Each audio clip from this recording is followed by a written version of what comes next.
Ryan Reynolds here for, I guess, my 100th Mint commercial.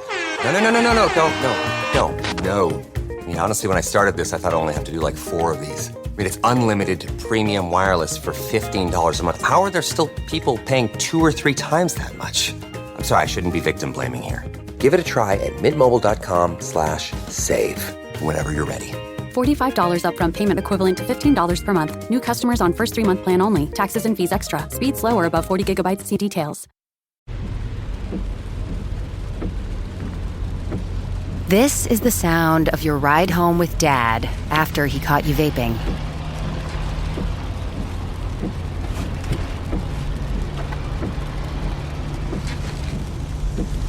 Awkward, isn't it? Most vapes contain seriously addictive levels of nicotine and disappointment. Know the real cost of vapes. Brought to you by the FDA.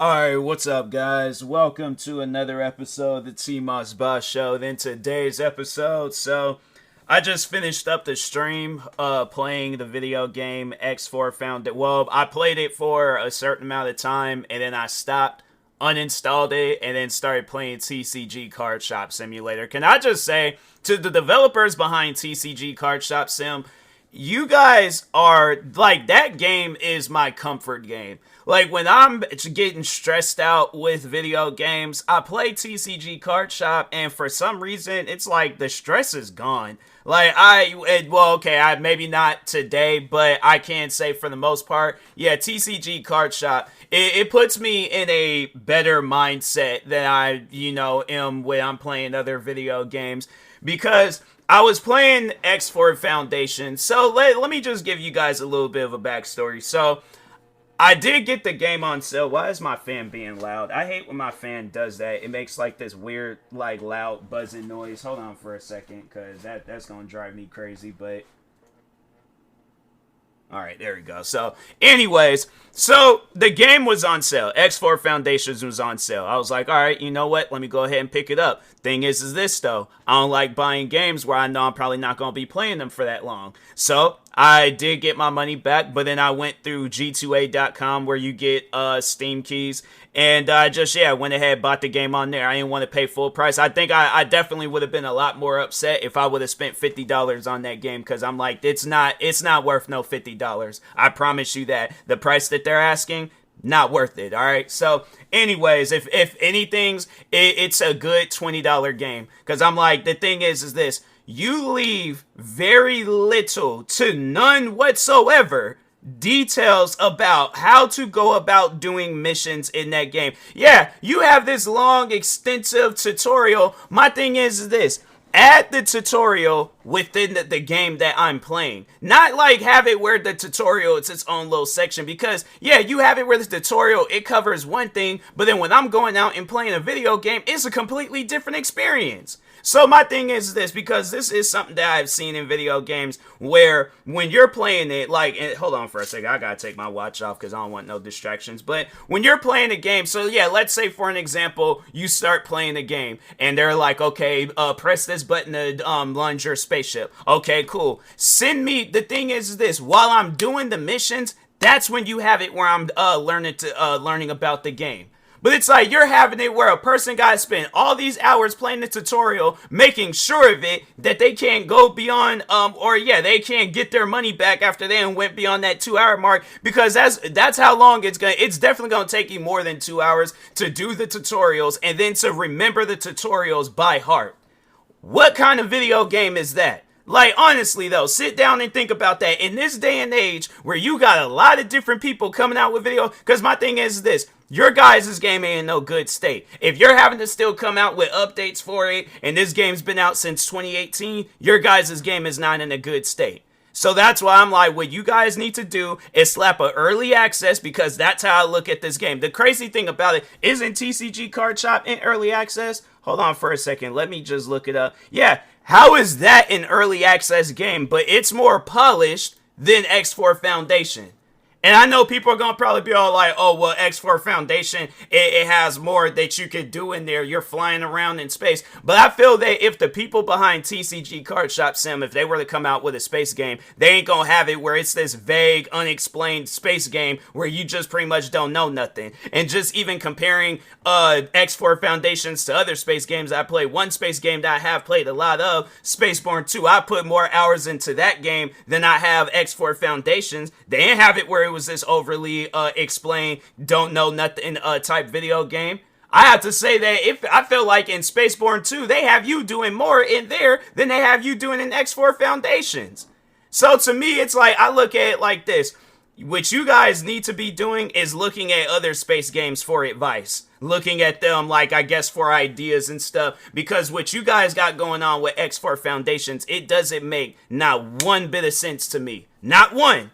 Not any. And it's something where I'm like, I'm trying to be as respectful as I can be, but it is extremely hard when you go out and you buy a video game to support the developers. Now, and here's the thing, this is something that also crossed my mind, because I went out, bought this game, support the developers. My thing is this, what confuses me is that, are you guys actually listening to the fans, or are you listening to the people that have been buying your guys' game since X1, 2, 3, and any other game you guys done came out with?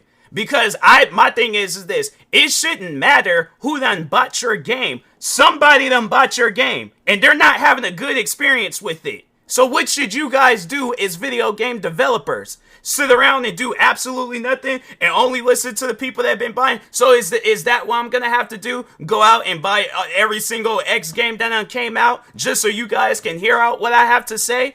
Because to me, that is not fair to the gamer, where it's like, I done bought your guys' game. My money is gone. My money is gone, and there's a game on my account that I don't even feel like playing anymore.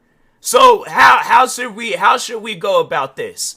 And I'm not trying to sit down, watch hours upon hours of YouTube tutorials, play hours upon hours of this video game. No, my thing is this. If I'm playing this video game, I want to progress. I don't want to get stuck on missions. I don't want to get killed because I got some space pirates chasing me after doing some spy mission. Look, man, so that's what overall happened. So today I'm playing it. I finally figured out how to go about doing this mission. So they have this autopilot feature, right? Okay, cool. Autopilot seems like that's a dope thing to have, especially when they have you in this big old giant space universe, right? So the autopilot only works for not for a certain amount of times, but it has like a selective working thing going on. So it works in some areas, but it ain't gonna work in all areas. So rather than just having it where I could have just clicked on the pirate ship, start this guidance thing, and then just press autopilot, and then it just sends me there. No, I had to fly. I had to figure it out. So I had to fly pretty much to the edge of like the sector or whatever that I was in. And then I had to get close enough to where I can put myself, start a guidance thing to the next sector. Then it sent me through this sector sending thing. Then I had to pretty much do it that way. Then eventually I did get to this pirate ship, spent a good majority of the stream flying around trying to figure out how to what I needed to do. And then so that's the way I overall lied, because I had to scan the ship, and then I had to go up to this broadcasting thing outside the ship and listen to some stuff. Okay, cool. Going about my business. All of a sudden I start getting chased by the pirate guys or whatever. So I'm like, all right, cool. Thought I got away. They told me to go out and do another mission. You would think, my thing is this, you would think after I done completed that mission that it would just like whatever happened in the middle of that mission is done and over with. Because I done played games before where it's like if they have it where you're being chased by some guys or something. I feel like, yeah, Grand Theft Auto then did some stuff like that. But it's like if you're doing a mission, they're not going to have it where it's like when after you're done doing the mission, you still got a 1-8 level. Because I'm trying to think. I can't even think of a time. Maybe I got to go back and play Grand Theft Auto again. But last I remember, when they had you do a mission, they made sure of it that you got away. Then whatever police activity was following you, it was gone. It was done and over with. Why can't they do the same thing in X4 Foundations? That shouldn't be something that a person should have to recommend to you. This is something that you guys should have been thinking of when you were developing the video game. And it's like, I'm trying to honestly sit down and figure that out. What are you guys thinking about when you're developing this game? When you're adding updates to the game? It should be stuff where it's like, okay, I think the fans are going to like this. I think the fans are going to like that. No, this is what I've been seeing from the game just throughout like the updates that I've read about, because I did a little bit of research for this game, of like just overall seeing what they like, all the stuff they've been dealing with since 2018. It seems like all the updates that they've been doing is just pretty much been patchwork, trying to fix up the game and stuff. And then it's like, oh, then I felt like that there probably is like a good majority of people where it's like they're saying an idea. Because here's the thing. This is the messed up part about gaming today. If you're just one voice talking about your frustration with a video game, the developers are not going to listen to you. But if it was like multiple people talking about what I'm talking about right now, then I think that's when the developers, and that just sucks. That's where we're at with gaming right now. Where we can't go back to that time frame where a game came out and it was 100% fully functional, no bugs, no problems. Yeah, if they come out with DLCs, they come out with DLCs. But overall, though, it just seems like that it's impossible. Not even so much as impossible. It just seems like developers don't want to go back to that time frame of just coming out with a fully functional working video game. Because let me get into video game development, I guarantee and I promise you, if I'm coming out with a video game, that video game is going to be fully functional, no bugs, no problems, no issues. Fans are going to love it. And that's because that's my goal. I don't want to come out with a game that's going to scam people. And I know people are going to be thinking everything they want to think like, oh, it's like, no, my thing is this. If I'm working on a video game, I'm going to be writing down, no, if I got to go out and buy a journal or open up a Microsoft Word thing to just list out every idea that I want to add into this game, then I'm like, so be it.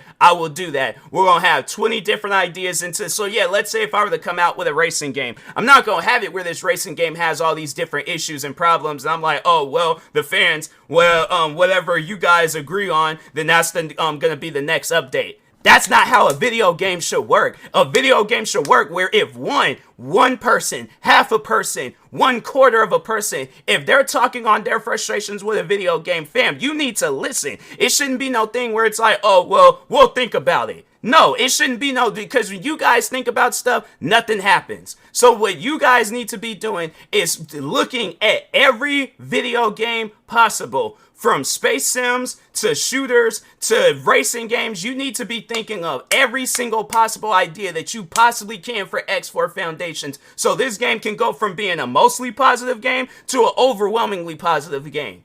But it's like when you look at video games that are in the very positive standings, the overwhelmingly positive standings, what's usually the reason on why those games get that way? Because they listen to the fans. Why is that so hard with some developers? Why don't they want to just sit down, take the time to listen to the fans? Why is it that you guys are all like, oh, well, whoever puts up the most amount of money, whoever gives us the most amount of promotion, then we'll listen to them.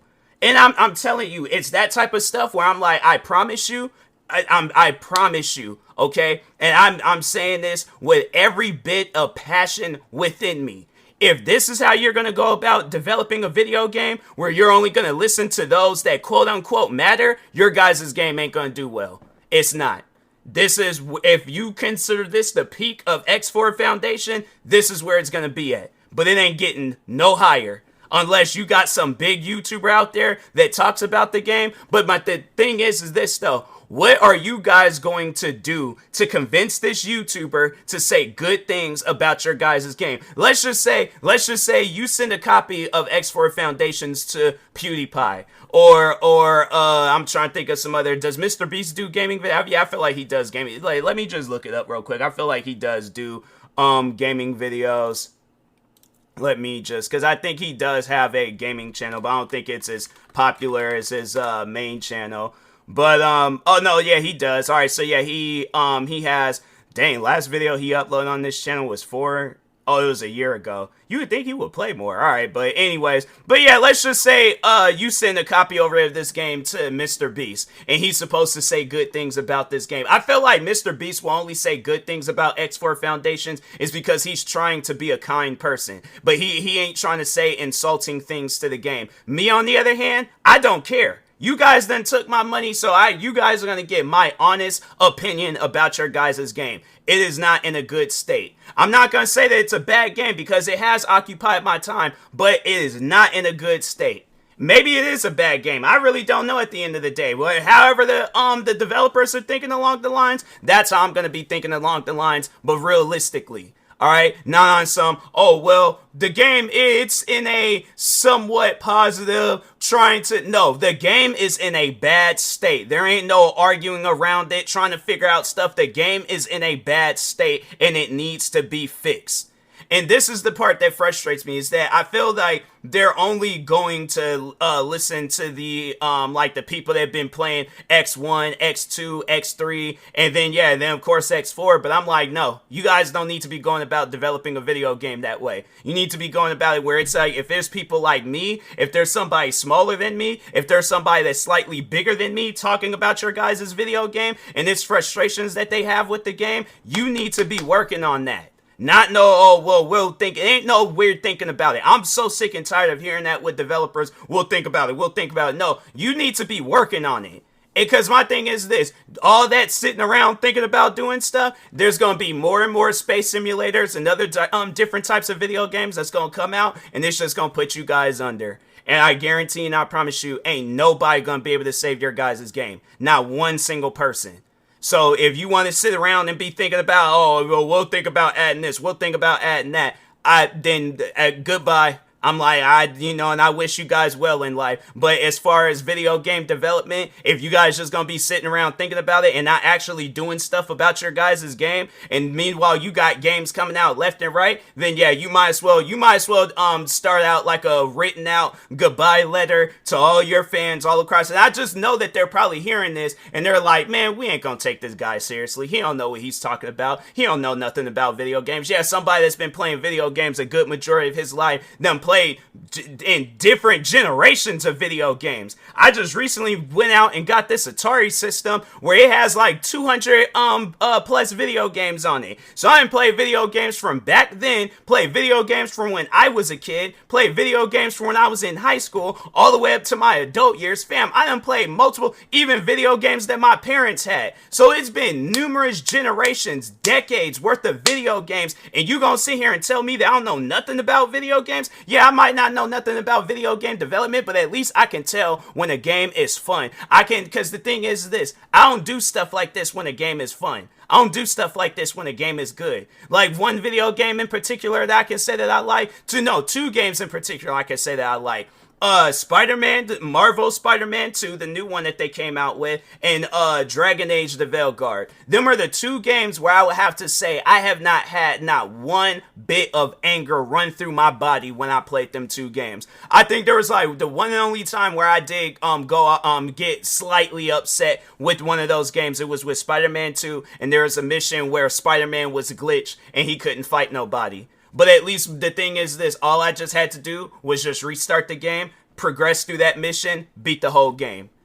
So I'm just trying to sit down and figure out, why is it that you guys can't just go about doing a fun video game? I'm going to let y'all sit down and think about that. But until then, I will talk to y'all later. Thank you guys for watching and or listening. Stay tuned for the next episode. Like, subscribe, viewing this on YouTube. Follow or subscribe, viewing this on a podcast streaming service. Thank you guys, and peace.